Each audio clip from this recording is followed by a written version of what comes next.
स्वागत है आपका हमारी खास पेशकश में। मैं हूं आपके साथ अंशिका पाठक। आस्था और अध्यात्म के इस महासंगम में देश विदेश से वीआईपी और वीवीआईपी पहुंच रहे हैं। संगम के तट पर तमाम श्रद्धालु आस्था की डुबकी भी लगा रहे हैं। व्यवस्थाओं को चाक चौबंद रखा गया है। इस बीच मुख्यमंत्री योगी आदित्यनाथ के साथ भूटान नरेश भी संगम नगरी पहुंचे और उन्होंने भी पावन स्नान किया। इतना ही नहीं, उन्होंने संगम के तट पर विधि विधान से पूजा अर्चना भी की। आइए आपको दिखाते हैं खास रिपोर्ट में।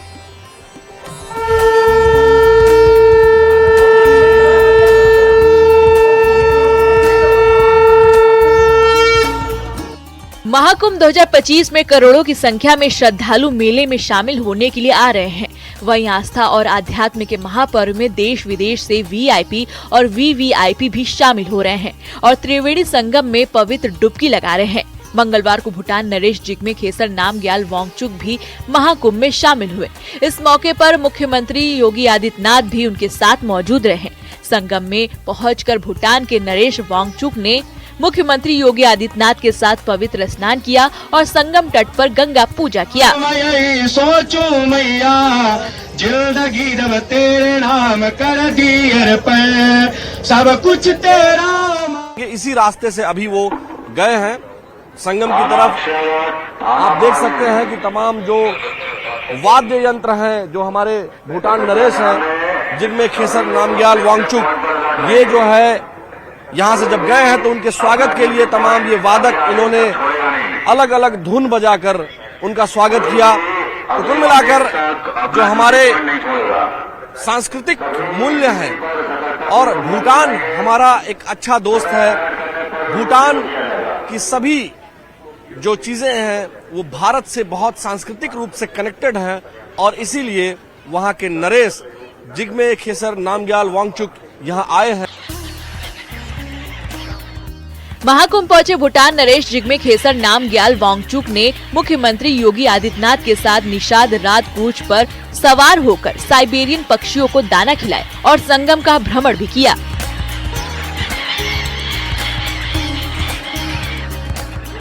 भूटान नरेश जिग्मे खेसर नामग्याल वांगचुक प्रयागराज के महाकुंभ नगर स्थित पवित्र अक्षयवट मंदिर पहुंचे। उसके साथ उत्तर प्रदेश के मुख्यमंत्री सीएम योगी आदित्यनाथ भी मौजूद रहे। इस दौरान अक्षयवट मंदिर में मुख्य पुजारी ने वेद मंत्रों का उच्चारण कर पूजा अर्चना की। भूटान नरेश लेटे हनुमान मंदिर गए और सीएम योगी के साथ पूजा अर्चना की।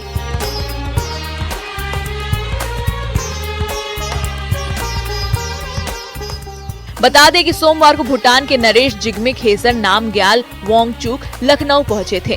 इस दौरान सूबे के मुखिया योगी आदित्यनाथ ने चौधरी चरण सिंह इंटरनेशनल एयरपोर्ट पर वांगचुक की अगवानी की।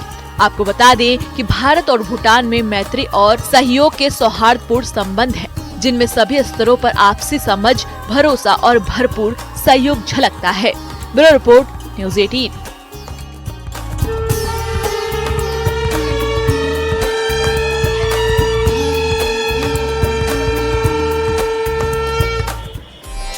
प्रधानमंत्री नरेंद्र मोदी कल त्रिवेणी में स्नान करेंगे और देशवासियों के लिए कामना करेंगे कि वो स्वस्थ रहें और अच्छे रहें। दूसरी तरफ मुख्यमंत्री योगी आदित्यनाथ की तरफ से प्रधानमंत्री के दौरे को लेकर तैयारियों का जायजा लिया गया। मुख्यमंत्री योगी आदित्यनाथ प्रयागराज पहुंचे और उन्होंने जहां जहां प्रधानमंत्री नरेंद्र मोदी जाएंगे वहां की व्यवस्थाओं के बारे में अधिकारियों से बातचीत की। प्रधानमंत्री आस्था की डुबकी तो लगाएंगे ही, लेकिन विधि विधान से पूजा पाठ भी करेंगे।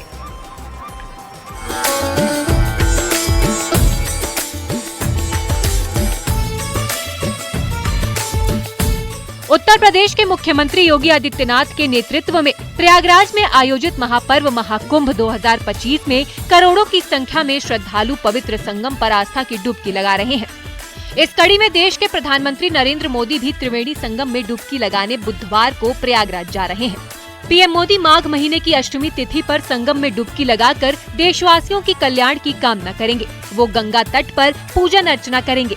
जानकारी के मुताबिक 1.25 घंटे का पीएम मोदी का पूरा कार्यक्रम होगा।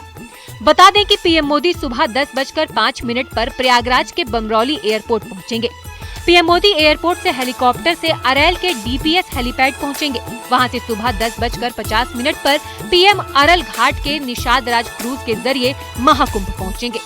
संगम पहुंचकर पवित्र स्नान करेंगे। गंगा स्नान और पूजन के बाद सेक्टर 6 में लगाए गए स्टेट पवेलियन को देखेंगे।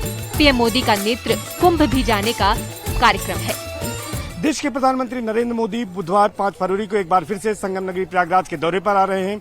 पीएम मोदी 10:05 पर बमरौली एयरपोर्ट पर पहुंचेंगे, जहां यूपी के सीएम योगी आदित्यनाथ उनका स्वागत करेंगे, उनकी अगवानी करेंगे। इसके बाद प्रधानमंत्री नरेंद्र मोदी डीपीएस हेलीपैड अरैल आएंगे और वहां से निषाद क्रूज के जरिए वो संगम तट पर आएंगे, जहां पर संगम में आस्था की डुबकी लगाएंगे और गंगा पूजन करेंगे। प्रधानमंत्री उसके बाद निषाद राज क्रूज के जरिए ही वीआईपी घाट पर पहुंचेंगे। पीएम मोदी कई कार्यक्रमों में शिरकत कर सकते हैं। हालांकि 11 बजे से 11:30 बजे का जो उनका कार्यक्रम है वह समय आरक्षित रखा गया है। इसके साथ साथ 11:45 पर प्रधानमंत्री मोदी वीआईपी घाट से एक बार फिर से निषाद राज क्रूज के जरिए ही अरैल जाएंगे और अरैल से हेलीकॉप्टर के जरिए बमरौली एयरपोर्ट जाएंगे, जहां से 12:30 बजे के करीब वह सेना के विमान से दिल्ली के लिए रवाना होंगे। पीएम मोदी के अगुवाई के लिए प्रदेश के मुख्यमंत्री योगी आदित्यनाथ मौजूद रहेंगे। मंगलवार को प्रयागराज पहुंचे सीएम योगी आदित्यनाथ ने पीएम मोदी के आगमन की तैयारियों का जायजा लिया। महाकुंभ में पवित्र स्नान, पूजा अर्चना के अलावा पीएम मोदी अखाड़ों, आचार्यवाड़ा, दंडीवाड़ा और खाक चौक के प्रतिनिधियों से भेंट वार्ता भी करेंगे। पीएम मोदी से पहले उपराष्ट्रपति जगदीप धनखड़, गृह मंत्री अमित शाह और रक्षा मंत्री राजनाथ सिंह महाकुंभ के त्रिवेणी संगम में डुबकी लगा चुके हैं। इनके अलावा सूबे के मुख्यमंत्री योगी आदित्यनाथ समेत उनकी पूरी कैबिनेट और पूर्व सीएम अखिलेश यादव भी महाकुंभ में डुबकी लगा चुके हैं। बता दें कि प्रधानमंत्री ने महाकुंभ के पहले 13 दिसंबर 2024 को संगम तट पर गंगा की आरती और पूजा का इस महाआयोजन के सकुशल संपन्न होने की मंगल कामना की थी। Bureau report, news 18। वैसे तो महाकुंभ के अनेकों रंग देखने को मिल रहे हैं। यहाँ पर कई सारी चीजें आकर्षण का केंद्र बनी हुई हैं। श्रद्धालु पवित्र संगम में डुबकी लगा रहे हैं और कई ऐसे भी श्रद्धालु हैं जो सेवा के भाव से यहाँ पर पहुंचे हुए हैं। कई ऐसे श्रद्धालु हैं जो मुख्यमंत्री योगी आदित्यनाथ की तरफ से की गई व्यवस्थाओं की भरकर तारीफ कर रहे हैं।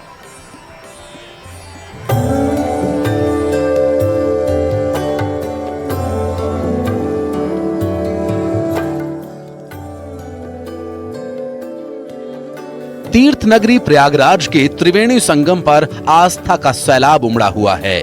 देश के कोने कोने से आए साधु संतों के साथ करोड़ों श्रद्धालु संगम में आस्था की डुबकी लगा रहे हैं। इस दौरान महाकुंभ के हर रोज अनोखे रंग देखने को मिल रहे हैं। महाकुंभ में लोगों की सेवा के लिए प्रयागवासी भी अपना कर्तव्य बखूबी निभा रहे हैं, जो अपने में महाकुंभ के अद्भुत रंगों में से एक है। तस्वीरों में दिख रहे ये युवा सेवा और समर्पण का अद्वितीय उदाहरण हैं। महाकुंभ में लगातार ऐसे श्रद्धालु भी पहुंच रहे हैं जो चलने में असमर्थ हैं, बुजुर्ग हैं या किसी को चोट लगी हुई है, तो उन्हें उनकी मंजिल तक ये अपनी बाइक से पहुंचा रहे हैं। ऐसे लोगों के लिए जिनको कोई समस्या है, पैर में चोट लगी है, बुजुर्ग हैं, ऐसे लोगों के लिए वो अपने दोपहिया वाहन से लोगों को संगम तक पहुंचा रहे हैं या जो स्नान घाट है वहां तक पहुंचा रहे हैं। क्या नाम है आपका? हमारा नाम डॉक्टर गौरव पांडे है सर। डॉक्टर गौरव पांडे, आप पीएचडी वाले डॉक्टर हैं या मेडिकल वाले? जी जी जी पीएचडी वाले। कौन से विषय में पीएचडी है आपकी? सोशियोलॉजी, समाज शास्त्र, वही पढ़ के आज समाज की सेवा कर रहा हूँ। अच्छा, तो नौकरी वगैरह करते हैं आप? जी जी करता हूँ, नौकरी करता हूँ, लेकिन यहाँ उचित नहीं है बताना आपको, क्योंकि यहाँ सेवा के लिए मैं आया हुआ हूँ, तो सेवा ही करूँ वो ज्यादा बेहतर है। अच्छा, तो इनके पैर में हम अपने वीडियो जर्नलिस्ट मुनमुन सिंह जी से कहेंगे कि दिखाइए कि इनके पैर में चोट लगी हुई है। तो जी अभी फ्रैक्चर हुआ है, इनको अस्पताल से ले जाकर के इनके जहाँ इनका रैन बसेरा वहाँ तक छोड़ने का काम करूंगा जी। अच्छा, स्नान कराया कि नहीं इनको? स्नान करने के दौरान इनका पैर फ्रैक्चर हो गया, जैसा कि इन्होंने बताया। अच्छा जी। मेरा कोई जान पहचान नहीं है इनसे, मैं इनसे 2 मिनट पहले तक इनको जानता भी नहीं हूँ। मैं लगातार ये सेवा मौनी अमावस्या से लेके आज तक, आज क्या अभी 2 दिन तक, आगे आने वाले 2 दिनों तक और करूंगा। प्रयागराज में सेवा और सामाजिक समरसता की अनुपम मिसाल लगातार देखने को मिल रही है। इस बीच महाकुंभ 2025 में आए तमाम श्रद्धालु योगी सरकार की ओर से की गई व्यवस्थाओं की तारीफ कर रहे हैं। महाराष्ट्र, मध्य प्रदेश, तमिलनाडु, छत्तीसगढ़, बिहार, उत्तर प्रदेश सभी राज्यों के लोग संगम में श्रद्धालुओं के लिए की गई तैयारियों की सराहना कर रहे हैं। और देखिए तमाम ये जो श्रद्धालु हैं जो स्नान करके आए हैं, क्या नाम है, कहाँ से आए हैं? हम महाराष्ट्र से आए, नागपुर से। मेरा नाम बबन दशरथ कांबड़े है। आपने स्नान कर लिया? हाँ, कर लिया। कितने लोग आए हैं आप? हम 22 लोग। अच्छा, 22 लोग आए हैं। हाँ। कैसा व्यवस्था है, कैसी व्यवस्था है यहाँ पे? बहुत बढ़िया, बहुत अच्छी। हाँ। हाँ, बिल्कुल कोई दिक्कत नहीं, कुछ नहीं। आप लोग ग्रामीण इलाके से आए हैं कि शहरी इलाके? शहरी इलाका से, नागपुर शहर में रहते हैं। जी, आप क्या करें? मैं वर्षा से आई है, गढ़चिरौली जिला। गढ़चिरौली जिला। हाँ, एमपी जबलपुर से हूँ। हाँ जी हाँ। अच्छा, जबलपुर में तो बहुत अच्छा है भेड़ा घाट। नहीं तो ये भी तो अच्छा है। अच्छा, हाँ जी हाँ। यहाँ मेरे को 25 साल आते हो गए। क्या 25 साल आपको आते हुए क्या परिवर्तन देखा आप? बहुत बड़ा परिवर्तन है। पहले गंदगी सारी चीजें जहाँ तहाँ सब घाटों पे होती थी, आज तो बढ़िया क्लीन है। हाँ। जी हाँ। अच्छा, मतलब ये सही बात आप बता रहे हैं, हम जाके चेक करेंगे। अरे आप अभी चलिए ना मेरे साथ, अभी चलिए मेरे साथ। हाँ। पहले जो होता रहा ना, गंगा जी के किनारे बहुत ज्यादा गंदगी होती, ना टॉयलेट ना कुछ नहीं था। लेकिन आज इतना बढ़िया साफ सुथरा है। मैं किसी पार्टी से नहीं हूँ, मैं सिर्फ घंटी माला वाला आदमी हूँ। हाँ। जो सही करेगा उसके जय बोलूंगा। महाकुंभ 2025 अब केवल धार्मिक आयोजन ही नहीं बल्कि समाज के हर वर्ग को जोड़ने और सशक्त बनाने का माध्यम बन गया है। प्रयागराज के विशाल पावन संगम तट पर दुनिया का सबसे बड़ा धार्मिक आयोजन महाकुंभ भारतीय संस्कृति, सनातन धर्म और आस्था का अद्भुत संगम बनकर दुनिया भर में अपनी पहचान बना रहा है। The report, news 18।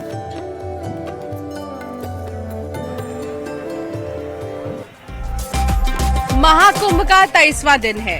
23वें दिन भी लगातार श्रद्धालु पहुंच रहे हैं संगम नगरी और पवित्र संगम में डुबकी लगा रहे हैं। श्रद्धालु जितने भी यहां पर आ रहे हैं वो व्यवस्थाओं की तारीफ कर रहे हैं। 2 बजे तक कई श्रद्धालु यहां पर आ चुके हैं और स्नान कर चुके हैं।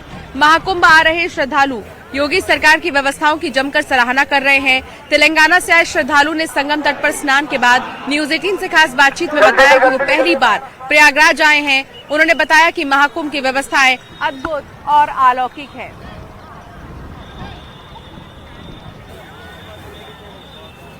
सर, मेरा नाम है चंद्रशेखर है। हम तेलंगाना से आए हैं, हैदराबाद से 120 किलोमीटर तिरुमलगिरी गांव से। बहुत अच्छा सुविधा है सर। यहाँ ऑल ओवर इंडिया नहीं, ऑल ओवर वर्ल्ड से भी आ सकता है। बहुत अच्छा, हमारा को बहुत अच्छा फीलिंग हुआ है। आने में भी बहुत कोई तकलीफ नहीं है, कोई रास्ता में भी कोई प्रॉब्लम नहीं हुआ। आराम से आए। यहाँ पर आकर आप लोग कैसा लग रहा है? తెలంగాణ నుంచి వచ్చాం మేము, నల్గొండ డిస్ట్రిక్ట్. బాగుంది, ఇక్కడ ఏర్పాట్లు మంచిగా చేసిండ్రు. అందరు సంతోషంగా స్నానాలు ముగించుకొని వెళ్తున్నాం. అక్కడ ఇక్కడ లొల్లులు అవుతున్నాయి అది ఇది అని అన్నారు కానీ భయపడుకుంటూ వచ్చినాం కానీ చాలా బాగుంది. కుంభమేళా సంతోషంగా జరుగుతుంది. అచ్చా అచ్చా బాగా జరుగుతుంది. ఓకే, वाटर क्लीन है, నీట్ గా ఉంది, మంచిగా ఉంది. वाटर क्लीन है, నీట్ గా ఉంది. गवर्नमेंट अरेंजमेंट మంచిగా ఉన్నాయి. ధన్యవాదాలు, కృతజ్ఞతలు ఇక్కడ గవర్నమెంట్.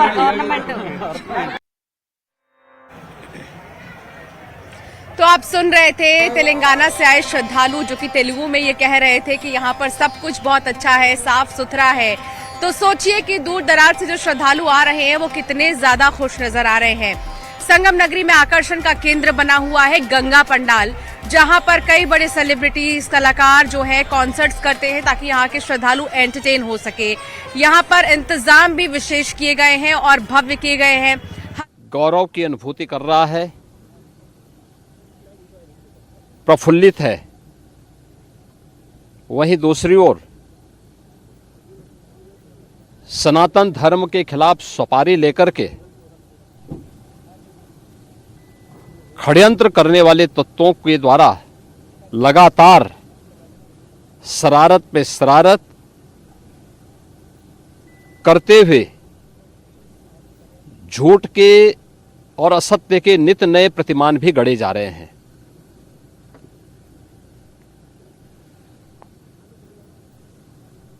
भारत के संसदीय लोकतंत्र की सबसे और सर्वोच्च संस्था देश की संसद में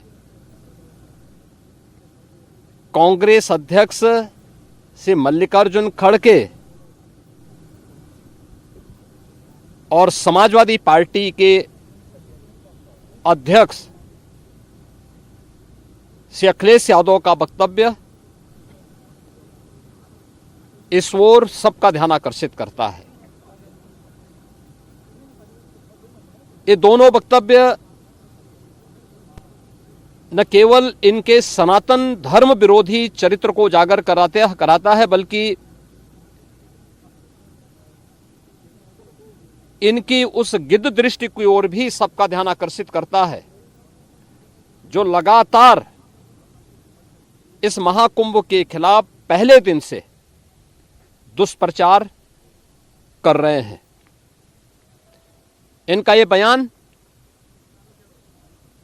न केवल सनातन धर्म पर प्रहार है, बल्कि निंदनीय भी है और शर्मनाक भी। कांग्रेस अध्यक्ष का यह कहना कि प्रयागराज कुंभ में मौनी अमावस्या के दिन हजारों लोग मर गए, हमें अफसोस होता है। एक इतना वरिष्ठ नेता, कांग्रेस देश की जो सबसे पुरानी पार्टी है, उसके अध्यक्ष से अपेक्षा की जाती है कि वो एक मर्यादित बयान देश की संसद में रखें, और इतना गुमराह करने वाला बयान, झूठ पे झूठ। ऐसे ही समाजवादी पार्टी के अध्यक्ष का बयान, एक प्रतिस्पर्धा दोनों दलों में है, कौन कितना सनातन विरोधी वक्तव्य दे सके। ये कहना कि कोई आंकड़े नहीं दिए गए, यहां से प्रशासन से जो बयान जो आंकड़े दिए गए, उन आंकड़ों को मैंने भी सबके सामने रखा। घटना दुखद थी, हर व्यक्ति दुखित था, और जितने क्विक रिस्पांस से मेला प्रशासन, पुलिस, एनडीआरएफ, एसडीआरएफ,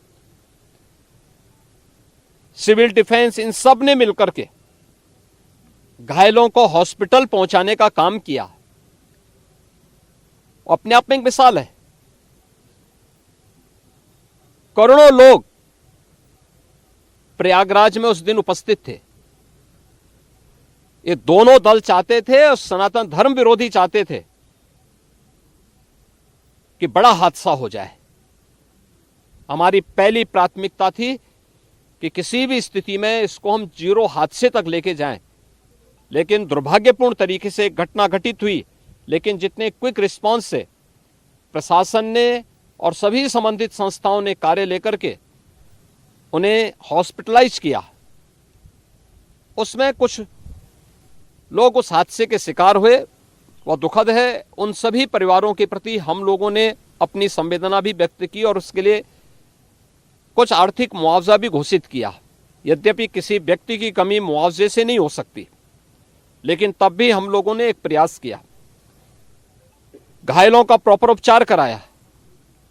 वे सभी घायल आज भी कुछ प्रयागराज मेडिकल कॉलेज में हैं, बाकी अपने परिवार के सदस्यों के साथ चले गए हैं। मैंने भी, मेरे साथ मेरे मंत्रियों ने भी, प्रशासन ने भी, प्रदेश के मुख्य सचिव ने भी, प्रदेश के डीजीपी ने भी उन सभी लोगों से मुलाकात की थी। और मैं तो देखकर बहुत चौंक था कि जो लोग प्रयागराज मेडिकल कॉलेज में भर्ती थे, जब मेरी उनसे बातचीत हो रही थी, तो उनमें से सभी लोग ये कहा, उनके द्वारा कहा जा रहा, साहब व्यवस्था में खामी नहीं, लेकिन हमारी किस्मत है या फिर ऐसी स्थिति पैदा हुई। और उनके सभी पहलुओं को लेकर के सरकार भी जांच करा रही है और उसके लिए एक न्यायिक कमीशन भी हमने तत्काल गठित किया। लेकिन हमारी पहली प्राथमिकता थी कि जो ये लगभग 8 से 9 करोड़ लोग प्रयागराज में उपस्थित हैं, इन्हें सुरक्षित उनके घरों के लिए वापस भेजना। इन दोनों दलों और सनातन धर्म विरोधी उन सभी लोगों के वक्तव्य, जो लोग ये गुमराह करने वाले वक्तव्य दे रहे हैं कि लाखों लोगों ने स्नान नहीं किया, सरासर गुमराह करने वाला है। ये वक्तव्य देना कि कोई अमृत स्नान या साय स्नान नहीं हुआ, ये भी गुमराह करने वाला वक्तव्य है और सनातन धर्म की अवमानना ही नहीं, बदनाम करने की साजिश का एक हिस्सा है। कोई परंपरा बाधित नहीं हुई। मौनी अमावस्या का स्नान पहले दिन सायकाल 7:30 बजे से प्रारंभ हो गया था और अगले दिन पूरे दिन भर देर सायकाल तक मौनी अमावस्या का मुहूर्त था। स्वाभाविक रूप से अखाड़ों ने हादसे के तत्काल बाद मेला प्राधिकरण के साथ बातचीत करके अपने स्नान को स्थगित किया था कुछ देर के लिए, और फिर जब मेरी उनसे बातचीत हुई दोपहर के बाद सभी अखाड़े और पूज्य संतजन, आचार्य महामंडलेश्वर, वे इस स्नान का हिस्सा बने और वही परंपरागत तरीके से सभी स्नान भी हुए। इस महाकुंभ में 3 अमृत स्नान थे, मकर संक्रांति, मौनी अमावस्या और बसंत पंचमी। इन तीनों में अमृत स्नान हुए जिसमें सभी अखाड़े भागीदार बने। पौष पूर्णिमा से आयोजन प्रारंभ हुआ। समाजवादी पार्टी के अध्यक्ष का यह वक्तव्य भी कि सरकार ने 100 करोड़ की घोषणा की थी, मुझे लगता है कि उनको बयान थोड़ा पढ़ना चाहिए। ये लोग 12 बजे सो करके उठने वाले लोग हैं। कार्यालय स्टाफ जिस प्रकार का इन्हें नोट बना करके देता है, ये उस प्रकार का वक्तव्य बना करके सामने प्रस्तुत करते हैं और फिर उसके अनुसार उसको लीडर के रूप में नहीं बल्कि एक रीडर के रूप में सबके सामने उस वक्तव्य को पढ़ करके अपनी जगहंसाई करते हैं और राजनेताओं की भी जगहंसाई करते हैं। यही स्थिति इन्होंने, मैंने बार बार कहा कि महाकुंभ में 40 से 45 करोड़ श्रद्धालु इस पूरे महाकुंभ के आयोजन में भागीदार बनेंगे, और मुझे बताते हुए ये भी प्रसन्नता है कि पिछले 22 दिन के अंदर इस महाकुंभ में 38 करोड़ श्रद्धालु अब तक यहां आ चुके हैं। अगले 22-23 दिन तक यह आयोजन और चलेगा। इन 22 दिनों के अंदर भी श्रद्धालुओं के आने की पूरी वो है। आज भी आप देख रहे होंगे, कल बसंत पंचमी अंतिम अमृत स्नान संपन्न हुआ। माघी पूर्णिमा 12 फरवरी को और महाशिवरात्रि 26 फरवरी को होगा। करोड़ों की संख्या में देश और दुनिया का हर श्रद्धालु आना चाहता है। आज भूटान के महामहिम नरेश ने भी यहां पर अपने देश के तमाम लोगों के साथ में इस आयोजन में वे सहभागी बने। पूरी दुनिया आ रही है, लेकिन इन दलों ने जिन्होंने सनातन धर्म के खिलाफ सफारी लेकर के एक षड्यंत्र करने में लिप्त हैं, इनका षड्यंत्र कामयाब नहीं होगा। 29 जनवरी के हादसे की तह में हम लोग जाएंगे, षड्यंत्रकारियों को बेनकाब करेंगे और उन्हें सजा कैसे दिलाई जाती है यह आपने उत्तर प्रदेश के अंदर पिछले 8 वर्ष के अंदर देखा होगा। आगे भी आप इसको देखते रहिए।